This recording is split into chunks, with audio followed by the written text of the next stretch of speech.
O Via Justiça de hoje fala sobre a internação compulsória de dependentes químicos. Nossos convidados, o desembargador Newton Teixeira, da 13ª Câmara Civil do Tribunal de Justiça de Minas Gerais, e Lucas Dias Simões, defensor público. Numa parceria da TV Assembleia com a Amages, a Associação dos Magistrados Mineiros, o Via Justiça está começando.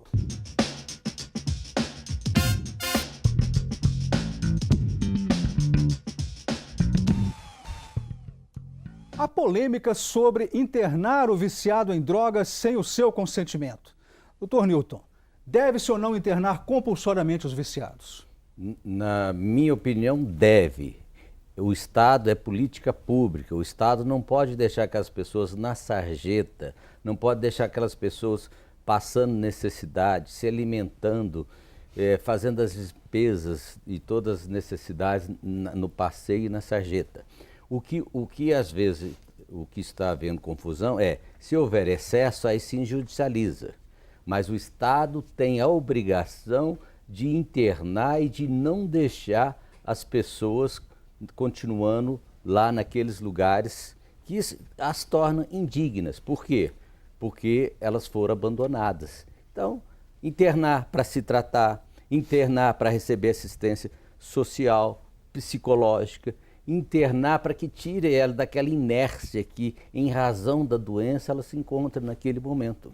Doutor Lucas, e como a Defensoria se posiciona em relação a isso?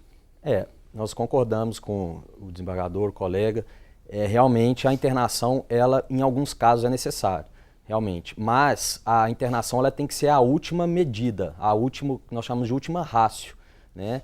Primeiro tem que ser tentadas medidas mais brandas de tratamento extra-hospitalar, para que são medidas menos drásticas e que menos ofensivas à dignidade do paciente. Mas se frustradas todas essas tentativas de tratamento ambulatorial, de tratamento de política de redução de danos, aí sim a internação não pode ser descartada como uma política, mas sempre como uma exceção e não a regra. E a população? Como se posiciona em relação à internação compulsória? Nós somos as ruas de Belo Horizonte perguntar. Eu aceitaria, assim, se eu fosse um usuário de droga, estivesse na rua, não tivesse ninguém por mim, viesse alguém para me ajudar, eu iria de boa, entendeu? Porque depois da clínica, se eu sair depois da clínica, vou ter um emprego, vou poder construir uma família, ter um lar. Chega o ponto que a pessoa não tem mais escolha, ele já está dependente totalmente, ele não consegue mais definir para ele o que é bom, o que é certo, o que é errado. Então, se tem um familiar que ama de verdade, eu acho que chega um ponto que a gente tem que pegar a força e colocar em algum lugar que ele possa ser recuperado. Não adianta pegar a força e colocar para tratar, né? Porque a pessoa, às vezes a família pode estar ajudando ela de outras formas. Não é pegar a força, assim a pessoa às vezes nem melhora, às vezes a pessoa revolta mais ainda. Tá pegando a força e colocando numa clínica para ser tratado. Muitas das vezes, se for depender deles, para eles poderem ir, eles nunca vão ter força de vontade para poder ir. E sendo a força, depois do tratamento, eles vão se sentir bem melhor e vão agradecer, né? Então eu sou a favor. Todo dependente químico precisa de ajuda. A partir do momento que a família não está dando conta, que ele está prejudicando ele, a família, a sociedade, ele deve ser internado sim. É melhor do que ficar aí julgado. Isso quando a pessoa tem família, né? Porque tem uns que não tem ninguém e aí não tem jeito, é doente mesmo, é mais doente ainda do que os outros. Estão certos os que têm opinião contrária à internação compulsória, desembargador? Eu acho que não. Respeito, mas se a pessoa, e até bem uma fala do Dr. Lucas, se a pessoa já está lá naquele local, sem casa, sem moradia, o Estado já deixou acontecer. Então, e quando fala em internação, não é internação diretamente para hospitais, é a internação para um local apropriado, que o Estado deve fazer, deve tê-lo, para dar essa assistência falada, ou seja, social, psicológica. Pode ser uma casa, pode ser um local. Então, e a moça colocou bem, uma entrevistada, no sentido de que já está lá, não quer nada, está abandonado. Então, leva para se tratar. E a própria pessoa vai acabar depois querendo continuar lá, se for um local apropriado. Porque, como disse bem também lá, ela está doente. Então, ela não tem como entender aquela atitude dela naquele momento. Vai continuar perambulando durante o dia e à noite dormindo embaixo de marquises, correndo perigos, né? Doutor Lucas, como que o senhor viu a fala popular? Teve aquele rapaz que disse que se internar compulsoriamente pode a pessoa ficar, o viciado ficar revoltado. Isso, como é que o senhor vê isso? Sim, por isso que tem que ser visto com muito cuidado. Inclusive, a Lei 10.216, ela fala expressamente que tem que ser a última medida, né? Porque o paciente tem que se tentar que ele, de uma forma colaborativa, por livre e espontânea vontade, voluntariamente, aceite o tratamento. Mas há casos em que a pessoa não se sujeita a isso, porque ela já perdeu aquele limite de discernimento, de percepção da realidade. Então ela age por impulso em função do vício mesmo da droga. Nesses casos extremos em que a pessoa está sob essa condição, inclusive com risco de vida para si próprio e para terceiros, como muito comumente acontece, esses casos excepcionais devem ser tratados com uma internação sem que a pessoa deseje ser internada. Desembargador, internar alguém sem o seu consentimento vai contra a Constituição? Não, pelo contrário. Existem sim várias leis federais, leis estaduais, leis municipais, mas pelos princípios constitucionais é perfeitamente entender que essa internação pode ser feita compulsoriamente e sem a anuência ou sem a permissão do Poder Judiciário. Trabalho ao inverso também, porque os princípios constitucionais servem para fundamentar o pró e o contra. Mas eu acho que, e reafirmo, que o indigno é deixar a pessoa abandonada, sem assistência do Estado. Então, naquelas condições, se a pessoa está precisando, e eu acho que já ela está ali na sarjeta, se ela está vivendo na rua, já é caso de internação e não vai ter, porque para ela está muito boa, ela não tem noção do que está fazendo. Está muito bem vivendo daquela maneira, mas aos olhos nossos e aos olhos do parente dela, ela é indigna, ela está vivendo indignamente. E ali é a omissão total do Estado, a ausência do Estado com relação a um ser humano.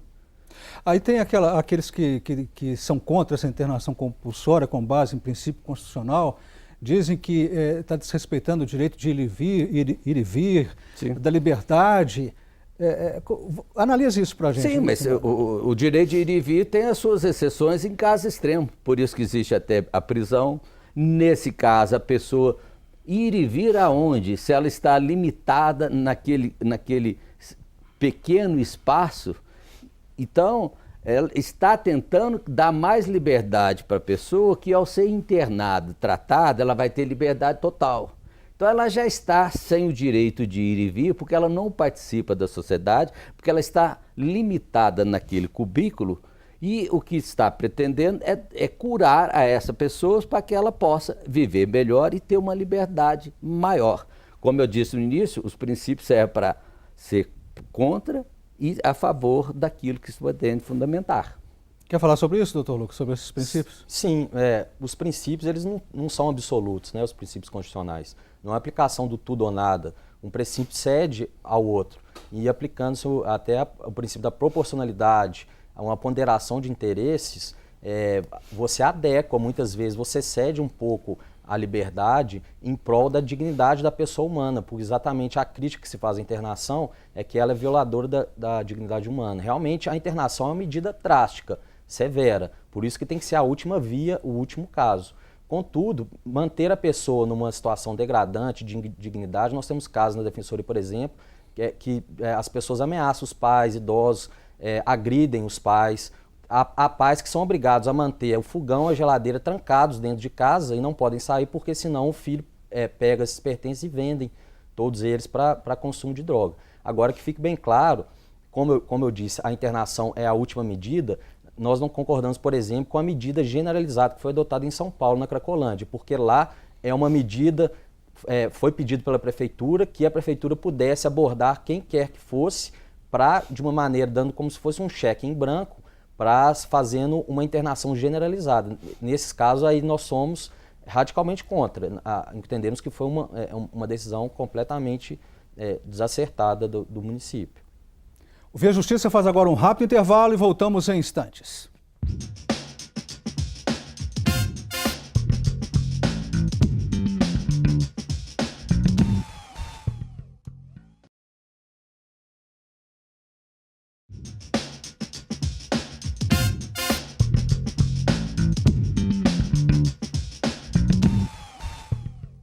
O Via Justiça e a internação compulsória de drogados. Participam do programa o desembargador Nilton Teixeira, da 13ª Câmara Civil do Tribunal de Justiça de Minas Gerais, e o defensor público Lucas Dias Simões. Doutor Lucas, quais são as leis que regulam a internação compulsória? Bom, tem a Lei Federal 10.216 do ano de 2001, existe legislação estadual também, mais antiga, de 1995, tem portaria do Ministério da Saúde 224 de 1992 e o outro emaranhado de normas, principalmente do Ministério da Saúde, é um catálogo muito extenso de normas e disciplina, mas as principais são essas. Desembargador, dizem que a internação compulsória seria a volta do apenamento, né, vamos dizer assim, do usuário, combatido pela lei antidrogas. Como é que o senhor vê isso? Não vejo dessa forma. E eu acho que, na verdade, e sempre temos que ver como instituto assistencialista, ou seja, protecionista. Não vamos entender isso como castigo, porque senão não vai dar certo mesmo. Ou seja, a internação é em prol do necessitado. Então não há que se falar, ele está lá para se tratar. Se tivesse ainda com alguma consciência, era caso dele ir espontaneamente até o local apropriado e se tratar. Mas vencida essa fase, ele não tendo mais essa autonomia, vem o Estado e vai levá-los para interná-lo. Tanto é que é aí que nós voltamos no direito de ir e vir. O Estado vai tratá-lo, mas depois vai retorná-lo. E se tiver alguém na família para acolhê-lo e depois levá-lo para o tratamento, o Estado também assim vai fazê-lo. Então é algo em prol do necessitado que nós não temos que entender como prisão, como cerceamento de defesa, né? Como apenamento. Ele está se tratando porque naquele momento ele está doente para depois ele reconquistar a sua autonomia perdida em razão desse comportamento dele. Mas há os que criticam que esse tratamento só resolveria a situação de uma forma imediata, que logo depois são liberados e voltam à droga. Como é que o senhor vê isso? Sim, a questão é de política pública, ou seja, o Estado tem também que dar condições para todo mundo, né? É a questão de estudo, é a questão de cultura, é a questão de alimentação, de trabalhos. Agora, existe essa demanda já, essas pessoas vão ser tratadas e o Estado, na medida do possível, depois vai conduzi-los para um trabalho, vai conseguir um local para eles permanecerem. Então o Estado não tem que fazer um tratamento de choque de imediato, que seria a internação, e depois lavar as mãos. Ele tem que continuar presente na vida dessas pessoas. O pós interessa mais ainda, porque não adianta nada se ele leva para a internação e depois solta para retornar lá. Agora, se o tratamento for bom, se o psicólogo, se o psiquiatra, ou dependendo do que for lá, do profissional, também fizer um bom tratamento, com certeza ele vai se curar. Se não curado, se recair, novo tratamento. Mas o Estado tem que estar sempre presente na vida dessas pessoas, porque nós temos que pensar que elas foram para a sarjeta, e estou chamando de sarjeta porque viver na rua é uma sarjeta, foram para a sarjeta porque o Estado já não deu essas oportunidades. É isso? E depois fica criando ações afirmativas para apagar fogo. Não adianta. Isso é um apagamento de fogo que depois vai continuar apagando se ele não cuidar dessas pessoas que já foram curadas. Como é que o senhor vê isso, essa questão, doutor Lucas? O Estado está sendo eficaz nesse tratamento, no pós-tratamento? Não está realmente nem no pós, nem previamente.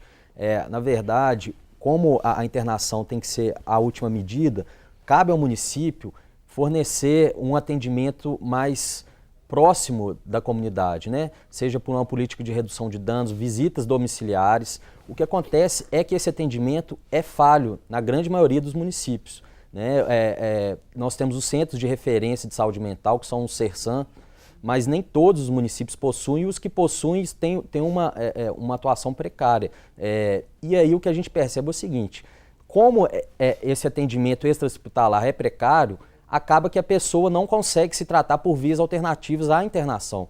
E ela acaba sendo, em função dessa deficiência, acaba a saída, que deveria ser a exceção, ela acaba buscando a internação como medida. E aí ela sai da internação e não tem um acompanhamento detido dos centros de saúde, e aí ela acaba reincidindo. E outro problema grave que eu percebo é o seguinte: a falta de estrutura dos locais para a internação. Porque muitas vezes são locais que só tem ali o leito com a medicação, mas não tem um espaço para terapia ocupacional, acompanhamento psicológico, atividades. Inclusive a lei fala que deve ser garantido lazer para as pessoas, para aquelas oficinas de ressocialização, para aprender pequenos ofícios, para quando ela sair de lá, ela seja reinserida na sociedade, na comunidade e consiga restabelecer sua vida, os destinos da sua vida com uma maneira natural e não regrida e fique sem emprego, sem reinserção e acaba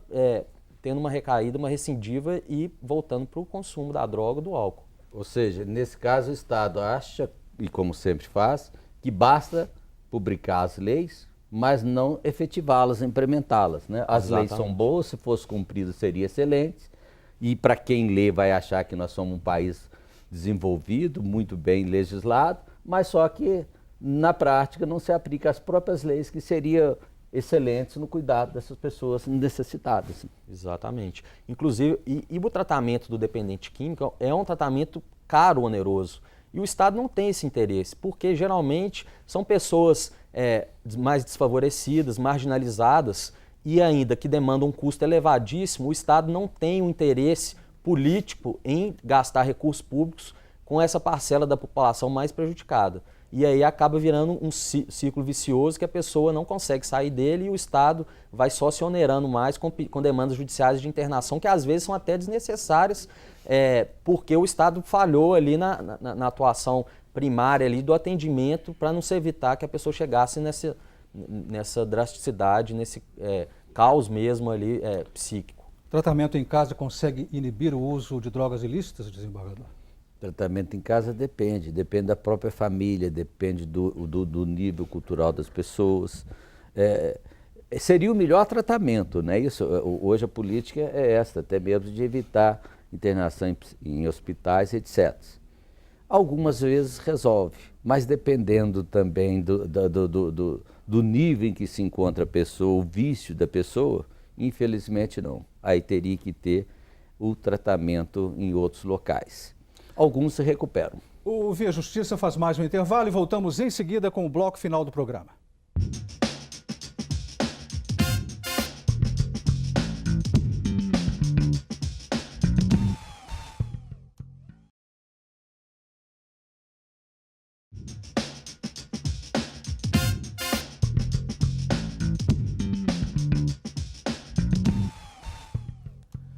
O Via Justiça, a Cracolândia e a internação compulsória de drogados. Participando do programa, o desembargador Nilton Teixeira, da 13ª Câmara Cível do Tribunal de Justiça de Minas Gerais, e o defensor público Lucas Dias Simões. A Organização Mundial de Saúde reconhece a internação compulsória como opção de tratamento, doutor Lucas? Há grandes críticas de especialistas da Organização Mundial de Saúde contra a internação compulsória, né? Grande parte critica, mas a crítica aos mais radicais que entendem que a internação não pode ser admitida em hipótese alguma, em nenhum caso, né? E tem posições mais intermediárias de bons profissionais, seja aqui mesmo no Brasil também, que entendem que ela é cabível. E esse é o posicionamento nosso na Defensoria, que fique bem claro, né?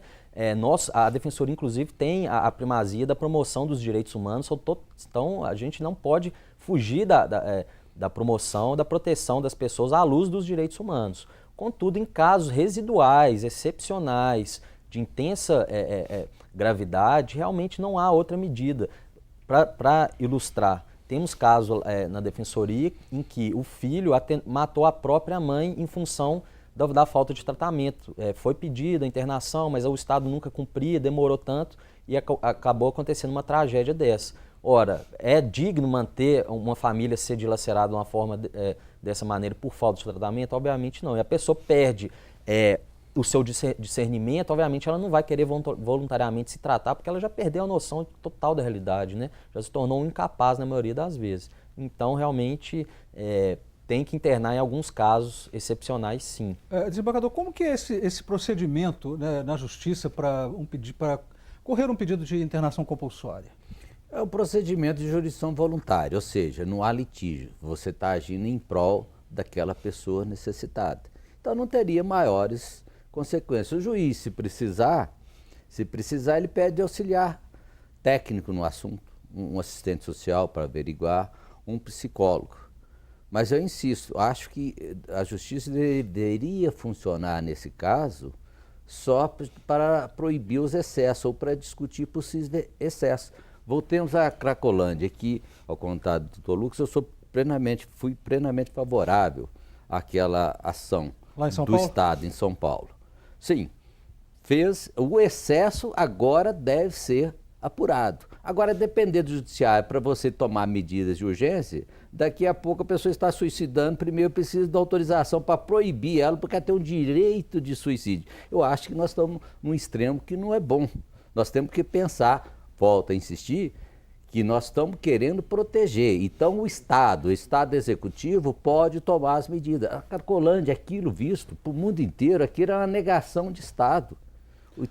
Vamos trazer aquelas pessoas para a vida, vamos tratá-las. Agora o senhor faz a tréplica, né, doutor Lucas? Sim, a nossa posição um pouco mais intermediária é o seguinte, o entendimento é que lá a medida foi generalizada, né? A própria lei 10.216, ela prevê que a internação tem que ser precedida de um laudo médico circunstanciado, ou seja, minucioso, bem detido para cada caso específico.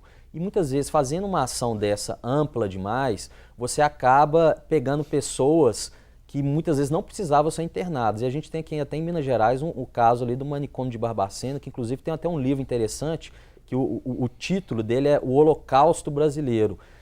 Antigamente, por isso que vem a luta antimanicomial, antigamente pessoas eram internadas porque eram tímidas demais e a mãe levava, não tinha muito conhecimento na época e eram internadas. Tem casos, às vezes, de pessoas que tiveram filhos com a funcionária, com a empregada, e aí para sumir com a pessoa, mandava internar a pessoa. Tem casos assim, terríveis. Em função de todo esse abuso cometido no passado, veio uma luta antimanicomial para que a internação seja realmente a exceção. E aí nós temos receio que muitas vezes haja essa internação, muitas vezes para tirar aquelas pessoas que são indesejadas, são chamados, lá em Nova York teve essa medida, né, o prefeito lá, Rudolph Giuliani, fez essa medida de retirar as pessoas, mas sofreu algumas críticas. É o da tolerância zero, né? Isso, tolerância zero, exatamente, movimento de lei e ordem. Mas teve uma crítica pelo seguinte, você ataca ali na ponta, você ataca o usuário, você ataca o pequeno traficante muitas vezes, mas aponta os grandes traficantes, os mega narcotraficantes, muitas vezes aí do meio empresarial, político que atuam, os crimes de colarinho branco não são pegos, mas o pequeno, e tem até um autor americano que fala, a ideia é retirar os destroços humanos das ruas para que os felizes frequentadores dos shoppings possam ir sem ter que se deparar com essas pessoas. Então, essa que é a crítica muitas vezes, até que ponto essa medida é uma medida de política social ou justamente para tratar as pessoas ou é uma política higienista. E só complementando, em São Paulo, não conheço todo o caso, mas tem essa especulação também, diz da especulação imobiliária, que lá já tem um projeto imobiliário para a área e retirar as pessoas, porque as pessoas não vão desaparecer. De lá elas foram para outro lugar. E lá já tem um projeto urbanístico a ser feito, e aí elas vão para outro lugar e vão continuar, né? Assim, tem uma diminuição? Tem, porque a repressão faz diminuir, mas não acaba o problema. A gente está chegando no final do programa, vamos para as considerações finais, desembargador. Eu gostaria que o senhor respondesse como enfrentar o drama das Cracolândias. O Estado deixar de se omitir, ele agir preventivamente, ele está mais presente na vida das pessoas e a hora que vê um início, né, de uma formação desses aglomerados, dessas pessoas em determinados locais, ele já procurar socorrê-las, junto à família, junto a elas próprias. Porque o Estado deixa passar e vai ficando muito grande, né, essa questão, e aí depois que ele quer agir. Se ele agir preventivamente, se ele der oportunidade, se ele der trabalho, se ele der cultura, se ele realmente funcionar, nós não vamos ter Cracolândia. Cracolândia é um exemplo de negação de Estado. O senhor agora, doutor Lucas, considerações finais? Sim, o entendimento que o Estado tem que se fazer mais presente, mas não pode se trocar o Estado social por um Estado policialesco. Isso não é medida de segurança pública. Isso não é a polícia que tem que resolver esse problema. E sim é uma questão de política social, de reinserção, de tratamento, de acompanhamento diário. é isso que vai fazer com que haja uma redução, porque acabar, obviamente, não vai, né? Isso aí desde o álcool mesmo, que é uma droga lícita, isso já se tentou, né, nos Estados Unidos fazer a lei seca, mas a gente sabe que extinguir plenamente não vai. Mas dando oportunidade às pessoas, a uma política social não só contra drogas, mas de moradia, emprego, trabalho, saúde, as pessoas terão mais oportunidades e poderão sair desse caminho ruim. Muito obrigado aos senhores pelas participações. O Via Justiça de hoje termina aqui. Este programa é uma parceria da TV Assembleia com a Mages, Associação dos Magistrados Mineiros. Contato pelo e-mail viajustiça@mages.com.br. Até o nosso próximo encontro.